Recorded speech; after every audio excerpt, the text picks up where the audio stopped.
Hey, what's going on, guys? It's Matt back with another video here. Today I'm reviewing this lens, the 10mm f8 fisheye lens from AstrHori. This is an ultra wide angle pancake lens. It has a fixed aperture of f8, so you cannot stop it down, you cannot open it up, always f8. With a lens like this, it's almost difficult to keep your fingers out of the frame, even just gripping the side of the camera. Let's jump into the studio real quick. We'll talk about the build quality of this lens, and then we'll come back out here in the real world to talk about the image quality later on. This is what the lens looks like on a Fujifilm X-T3. As you can see, it's very tiny on there. It's quite literally the same size as a body cap for the Fujifilm system. So instead of having a body cap in your bag, you can just throw in this 10mm f8 and have a little fun extra option in your kit. Weirdly enough, the included cap says Rockstar instead of AstrHori. I got a comment saying that the R in AstrHori stands for Rockstar, but I think the case is that they just used to be called Rockstar and rebranded to AstrHori. On the front of the lens, we get some extra information. The R presumably standing for Rockstar, the 10 and 8 for 10mm f8, ED probably for extra low dispersion element, and I don't know how, but somehow the lens is backside illuminated in CMOS, so somehow AstrHori fit that into here, so that's kind of a crazy feat. I have no clue why they put that in the front of the lens, but they did. When you're trying to take the lens off the camera because there's nothing to grab onto, because there's no aperture ring and only this focus ring and it's so small, you have to twist the lens all the way to infinity because otherwise it's like impossible to get off. In case I didn't mention, it's a fixed aperture of f8. You cannot darken or brighten it, so it's f8 at all times. There are no filter threads on here, so you can't put any sort of filter on it, so that kind of limits its use, even though it's already very limited with the focal length and aperture. And there is a very, very tiny rear element because of the dark aperture. No EXIF data as you would expect for a very cheap third-party lens like this. And that is basically it. This lens is dead simple. Let's get onto the image quality. So the first glaring thing about the image quality of this lens is that it's very wide and there's some distortion because it's a fisheye lens.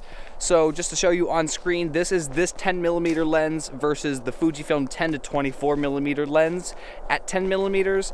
First of all, just to show you if this 10mm is accurate to that other lens's 10mm. And second of all, I want to show you the difference between the nature of this lens being a fisheye and that 10 to 24mm being rectilinear, meaning that the corners don't have that bowing, that roundness, they're straight lines. I want to go inside this this corn crib here because I think that would be a cool place to tell you about my first gripe of this lens. So I underestimated how hard it would be to get inside of this corn crib in this small hole, but we're here now.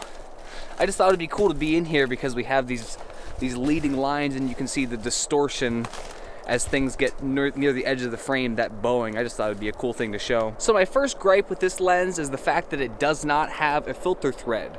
So I first thought because it's 10mm, it's so wide there would be vignetting with any filter you put on it. But then I thought my 10 to 24mm lens, you can put filters on it, and unless you're stacking 2 or 3, you don't really get vignetting. And then I also saw there's a Mark II or a Mark III version of this lens that does have a filter thread size.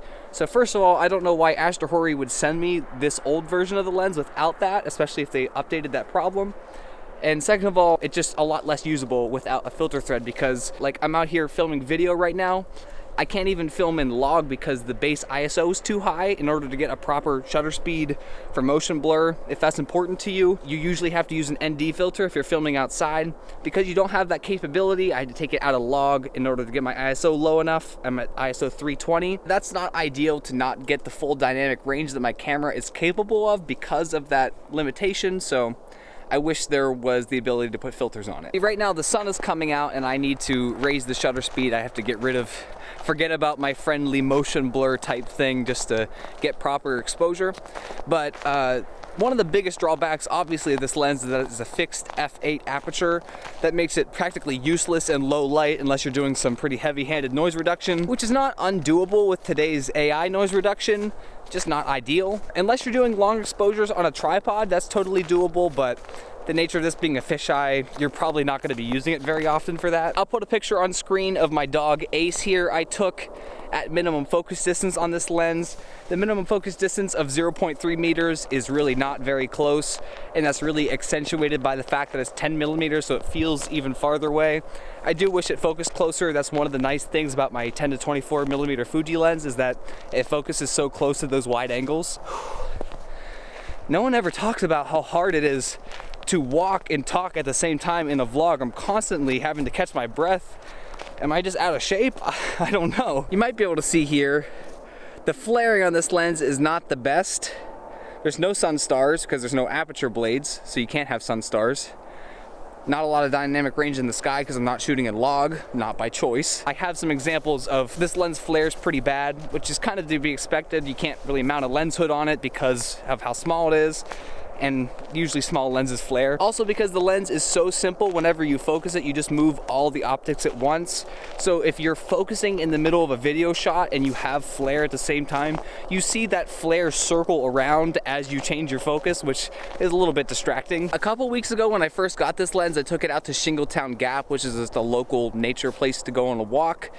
And when I was out there, it was before all the snow. I'll just show some clips now. I got some photo and video examples while I was out there. It was a lot of fun, but I did notice when I was out there and I was doing some vlogging samples, the ibis, I don't know if we'll be able to get a sample now, especially when I was walking a little bit more carelessly. I did notice that maybe the image circle is a bit small because the ibis trying to stabilize the footage. I saw some dark corners at some points. You can see a little bit of flaring there. It's not the worst thing in the world. It just doesn't look super awesome. It's super fun. If you don't mind your arm being in the frame, that looks a little dumb sometimes. I should have had like a tripod, but then it'd be so wide, it's almost a stupid amount of wideness. It looks pretty good handheld. It's not like I look so distorted to look dumb. And because it can't focus close, I can't really get it in close enough where I do start looking a little goofy. My overall thoughts on this lens is that it's a bit of a one-trick pony. Most photographers, when they talk about a fisheye lens, for good reason, they say to use them sparingly. It's because, I mean, this look is very distinct. Once you use it, you can tell, okay, that's a fisheye lens. There's this distortion and stuff going on. But if you want that look, if really you just want to experiment with 10 millimeters and having that ultra wide perspective on APS-C for a bargain price, less than $100, I think this is an $80 lens. This is a really good way to get that. It's also could just serve as a body cap. I'll be transparent with you guys and let you know that AstrHori did send me this lens to review. I got it for free, but as with all my reviews, I'm being very honest with you about what I like and dislike about the lens. Otherwise, what's the point of me even having this channel if you can't believe what I have to say? But if you do want to pick up this lens, like I said, it's $80. If you want to just try out something fun, there's a link in the description that is an affiliate link. It helps out the channel. So hopefully I helped you out today by making this video. If that's the case, you can help me out by clicking that link. If you're going to buy the lens anyway, buy it through there. Help out the channel for me making this video, for coming out in the cold, trying to entertain and inform you. So leave a like, leave a comment down below. I hope to hear from you in the next one, guys. Let me know if you want more vlog style reviews, if you enjoyed this, or if you want me to keep it in the studio.